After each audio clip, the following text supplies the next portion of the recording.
ക്രിസ്മസിന് ഇനി വെറും 2 ദിവസം ബാക്കിയുള്ളപ്പോഴാണ് ഞങ്ങൾ ക്രിസ്മസിന് ഡ്രസ്സ് എടുക്കാനായിട്ട് വന്നേക്കുന്നത്. ആദ്യം നമ്മൾ ഒരു ദിവസം പോയതായിരുന്നു. അന്ന് ഫ്ലോപ്പായിപ്പോയി, അന്നൊന്നും മേടിക്കാൻ പറ്റിയില്ല. അങ്ങനെ നമ്മൾ ചെരുപ്പ് മേടിച്ച് തിരിച്ചിങ്ങി പോരുകയാണ് ചെയ്തത്. ഇന്ന് ഇച്ചായൻ്റെ കാലം പിടിച്ച് ഞങ്ങളിപ്പോൾ വന്നേക്കുന്നത് RK വെഡ്ഡിങ് മോളാണ്, ഈസ്റ്റ് ഫോർട്ടുള്ള.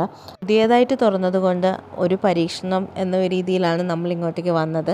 കമ്പാരിറ്റീവ്ലി ഇവിടെ മെറ്റീരിയൽസിനൊക്കെ വിലക്കുറവാണ്, അതുപോലെ തന്നെ ക്വാളിറ്റി നല്ലതൊക്കെ തന്നെയായിരുന്നു. നമ്മൾ ഇവിടുന്ന് കുറച്ച് മെറ്റീരിയൽസാണ് എടുത്തേക്കുന്നത് ക്രിസ്മസിന് വേണ്ടിയിട്ട്.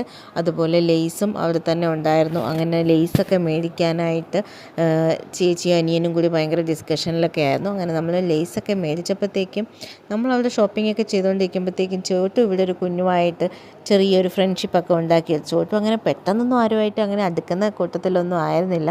പക്ഷെ എന്തോ ഈ കുഞ്ഞുമായിട്ട് പെട്ടെന്ന് അങ്ങ് അടുത്തായിരുന്നു. അങ്ങനെ കുറച്ച് നേരം അവിടെ ഇരുന്നിട്ട് പിന്നെ ഫ്രണ്ടിനോട് ബായൊക്കെ പറഞ്ഞ് തിരിച്ച് വീട്ടിലേക്ക്.